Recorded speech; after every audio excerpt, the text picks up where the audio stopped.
벤자민 버튼의 시계는 거꾸로 간다. 나무 위키. 미국의 어느 병원, 폭풍이 온다고 다들 자리를 뜨는 와중에 죽음을 눈앞에 둔 어느 할머니가 딸에게 이상한 이야기를 들려준다. 거꾸로 가는 시계에서부터 출발한 그녀의 이야기는 벤자민 버튼이라는 어머니의 옛사랑의 이야기와 엮이면서 딸에게 묘한 감정을 불러일으킨다. 제1차 세계대전이 끝난 1918년 11월 11일 밤 어느 부유한 가정에서 태어난 벤자민은 노인의 외모와 노인의 질병을 갖고 태어나 해가 갈수록 어려져가는 운명을 가지고 태어난다. 벤자민을 낳다 죽은 아내의 유언을 뒤로하고 그의 아버지는 벤자민을 괴물로 생각해 놓인 요양시설에 두고 간다.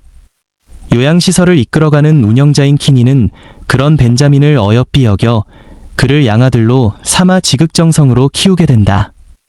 외모는 늙었으나 마음은 어린 벤자민에게 동심과 사랑을 일깨워준 데이지, 자신에게 부모님에게 받지 못한 사랑을 전해주는 마음씨 착한 양어머니 키니, 자연 속의 자유로운 삶을 꿈꾸며 여러 이야기를 들려주는 피그미 오티, 이름은 기억하지 못하나 벤자민에게 인생과 피아노를 가르쳐준 할머니, 연애와 관련된 감정들을 일깨워주고 이후엔 도전 정신이란 무엇인지 알려주게 되는 에버 부인, 그에게 자유로운 인생을 알려주었으나 전쟁으로 눈앞에서 죽은 캡틴 마이클을 비롯한 선원들 등 많은 소중한 사람들을 사귐과 동시에 시간이 흐르며 그들을 떠나보내고 운명 같은 사랑을 하면서 벤자민은 다른 사람들과는 다른 인생을 살아간다. 전쟁이 끝나고 고향으로 돌아온 벤자민에게 친아버지 토마스 버튼은 사실을 고백하고 그에게 많은 재산을 물려주게 되며 이를 바탕으로 자유롭고 방탕한 삶을 살던 벤자민은 마침내 첫사랑 데이지와 다시 만나게 된다.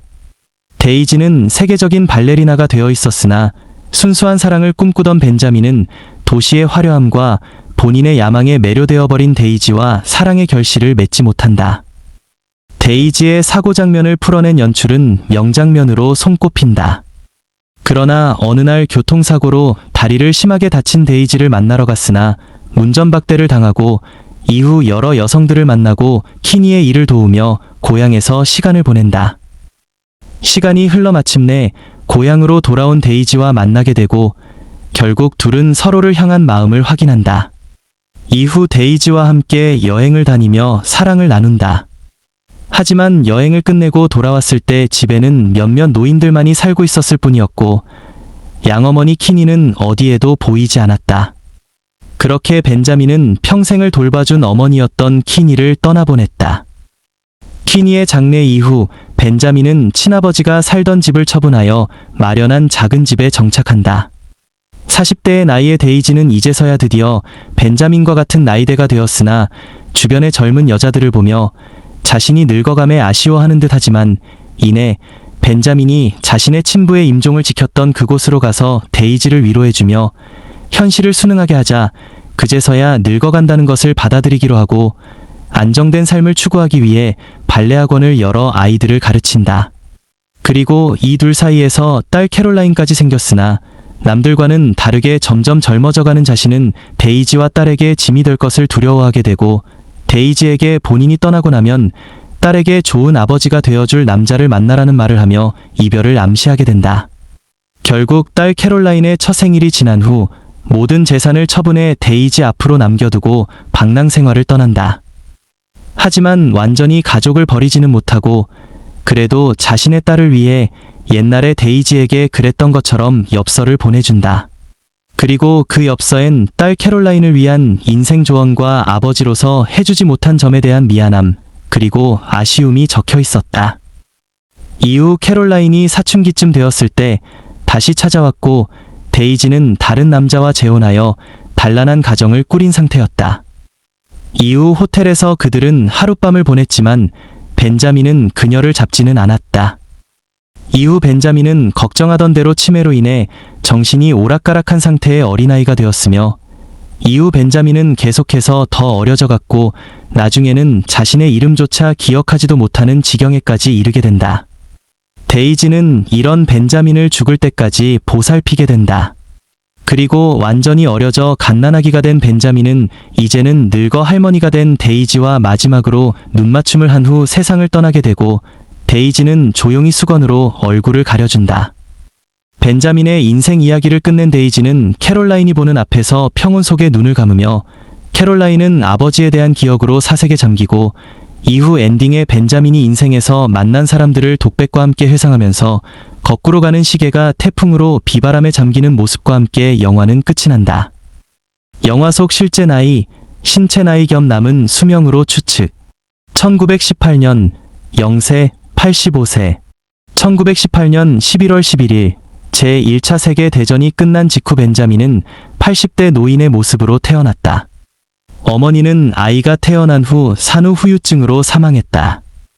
친아버지는 벤자민의 얼굴을 보고 충격을 받아 아이를 양로원 앞에 약간의 돈과 함께 버리고 가버린다. 그리고 양로원의 주인인 흑인 웨더스 부부가 그를 입양하게 된다. 양아버지의 이름은 티지 웨더스이고 양어머니의 이름은 키니. 그렇게 그는 어린 나이에 양로원 생활을 하게 된다. 1925년 7세, 78세. 어느 날 교회에서 한 목사에게 예배를 듣고 목사가 걷게 해준다며 기도를 하니 정말로 일어나서 걷게 되었다. 하지만 그 목사는 기적을 다 쏟아부은 나머지 그 대가로 그 자리에서 심장마비로 쓰러졌다. 실제로는 몸이 젊어지면서 점점 거동이 자유로워진 것일 뿐이다. 1929년 11세, 74세.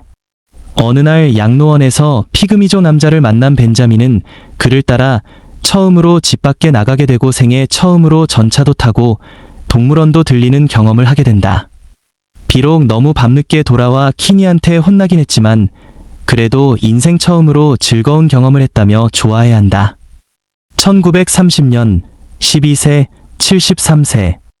어느 날 추수감사절에 이웃인 플러 부인의 손녀이자 앞으로의 인생에서 운명적인 여자아이 데이지를 만나게 된다. 그리고 그날 저녁 데이지한테 자신의 비밀을 다 풀어놓는다. 1931년 13세, 72세. 피그미 오티가 양로원을 떠나게 되고 메이플 부인을 만나 피아노를 배우게 되며 함께하는 즐거움을 찾아가고 한 번은 마이크 클라크 선장이 이끄는 배에서 하루에 $2를 받고 뱃일을 하기 시작한다. 그리고 벤자민이 동정이라는 것을 알게 된 마이크 선장에 의해 매춘부들이 있는 술집에 따라가게 되고 그곳에서 동정을 떼게 된다. 그러던 중 이곳에서 자신을 눈여겨보던 친아버지 토머스 버튼을 만나게 된다. 벤자민 자신은 토머스가 친아버지라는 걸 몰랐지만 친아버지는 당연히 자신의 신분을 속였으나 핏줄을 알아본 듯 벤자민에게 엄청난 관심을 보이며 호의를 베풀고 자신은 단추 공장을 운영한다는 말을 하며 집까지 태워다 주었다. 1934년 16세, 69세. 한 번은 새벽에 데이지를 데리고 플러 부인에게 비밀로 한 후 마이크 선장과 배를 타고 잠깐이나마 바다를 여행하기도 했다. 1936년 18세, 67세. 피아노랑 이별을 가르쳐줬던 메이플 부인이 세상을 떠나고 만다. 그리고 그의 가을 18살 생일을 앞두고 키니 부부의 집에서 나와 독립을 하게 된다. 이때부터 마이크 선장이랑 같이 전 세계를 떠도는 등 모험을 하게 된다. 1939년 21세, 64세. 마이크가 운영하는 낡은 배는 신형으로 바뀌고 새로운 선원들이 늘어났다. 그리고 데이지가 발레 오디션을 보게 되는 해다. 같은 시기 러시아의 한 호텔에서 자신을 사랑하는 여자 엘리자베스 에벗을 만나게 되었다. 매일 밤마다 호텔 로비에서 만나 이야기를 나누며 깊은 관계로 발전하지만 안타깝게도 그녀는 영국 스파이였던 남편 때문에 결국 편지 한 통을 남기고 떠나고 만다. 1941년 23세, 62세. 진주만 공습 이후 마이크 선장의 배는 전쟁에 참전할 수 있도록 개조된다. 그리고 얼마 후 독일군 유보트와 전투를 벌이게 된다. 소형배인 만큼 전투에 불리했고 결국엔 참혹했다. 자신과 쌍둥이 형제 중 한 명만 제외하고 전원 사망했기 때문이다. 1945년 27세, 58세. 전쟁이 끝나고 1945년 5월 26살 때 27살 생일 이전에 다시 양로원에 돌아갔다가 양어머니인 키니와 20대가 된 데이지를 다시 만나게 된다.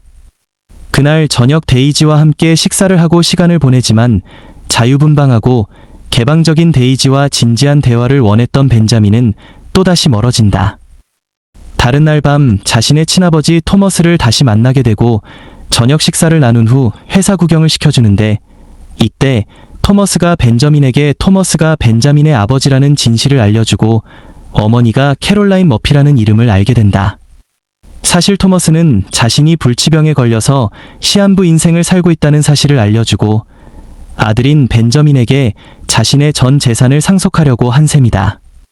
키니는 자신을 버렸던 토머스를 못마땅해 하지만 그래도 명색이 친아버지라서 벤자민은 착하게도 건강이 악화돼 세상을 떠나기 직전인 친아버지에게 그가 마지막으로 보고 싶어하던 호숫가를 보여주고 운명을 받아들인 토머스는 얼마 지나지 않아 사망한다.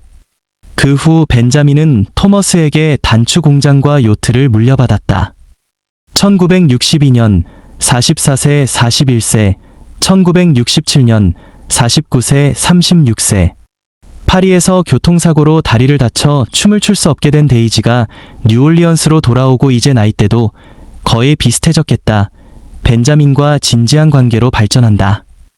데이지와 여행을 마치고 양로원으로 돌아온 벤자민은 양어머니인 키니가 죽었다는 사실을 알게 된다.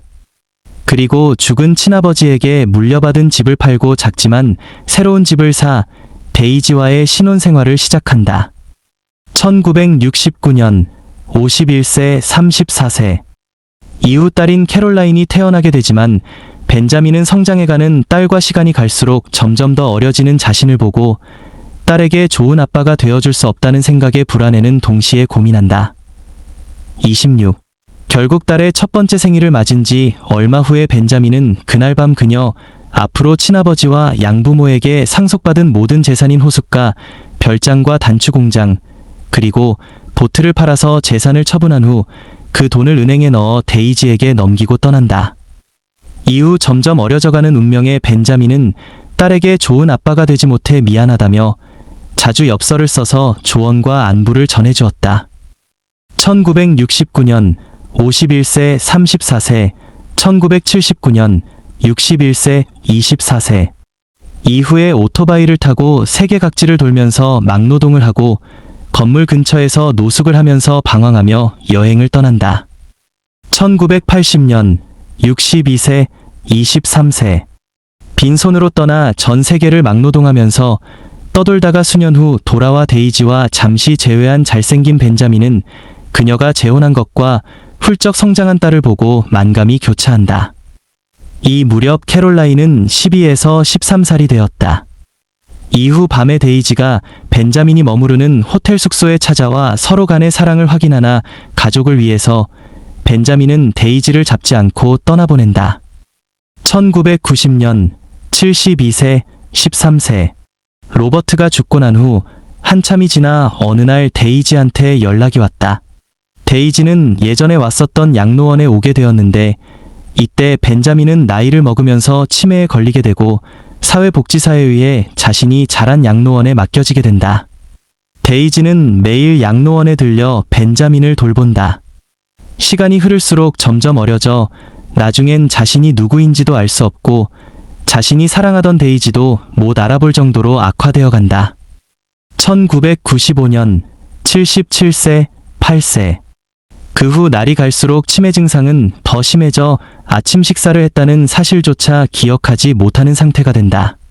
목욕 중에 자신은 오래 살아온 것 같은데 그걸 기억 못한다고 할 정도로 치매가 심해진다.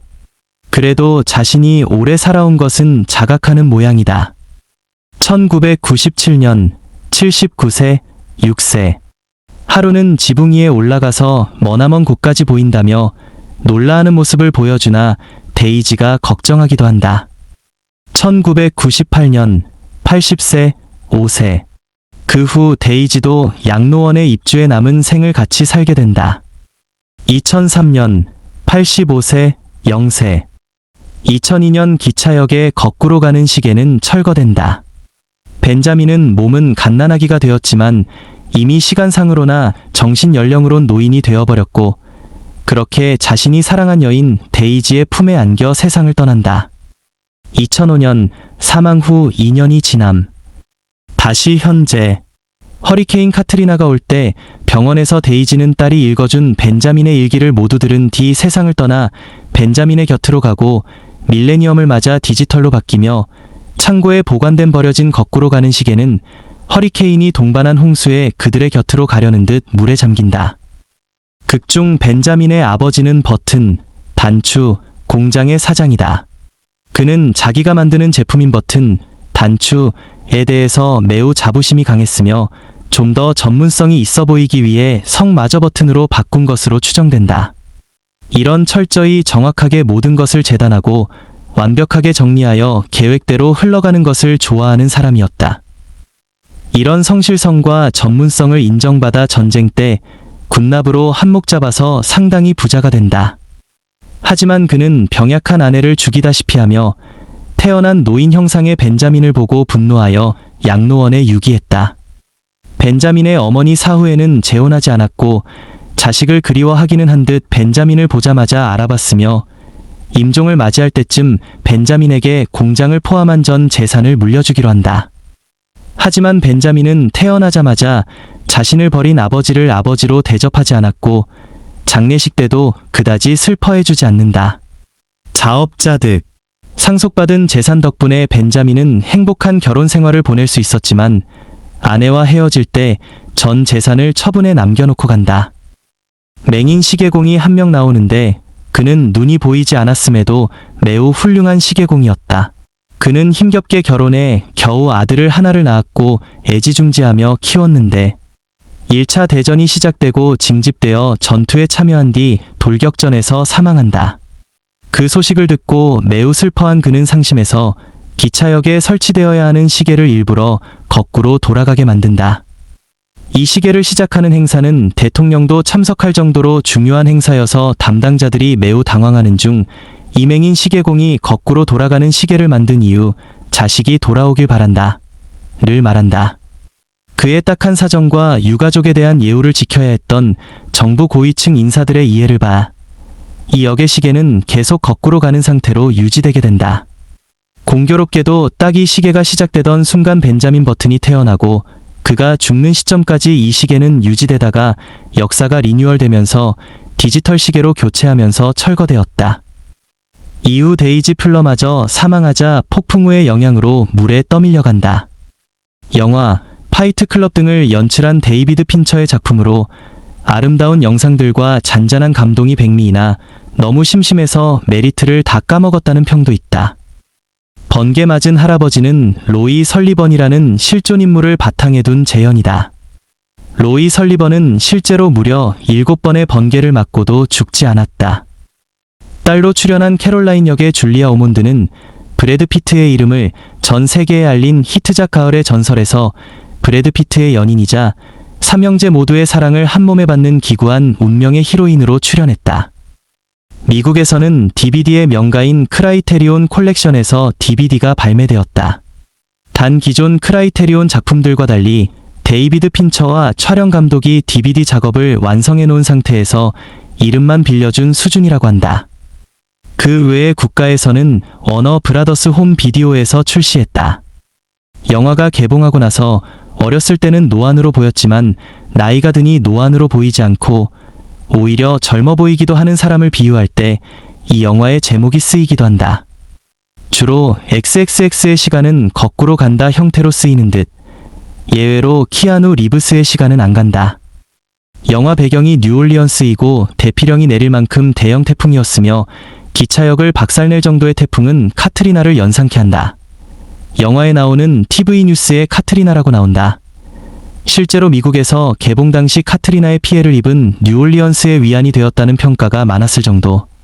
영화 감독 봉준호가 추천했던 작품 중 하나이다.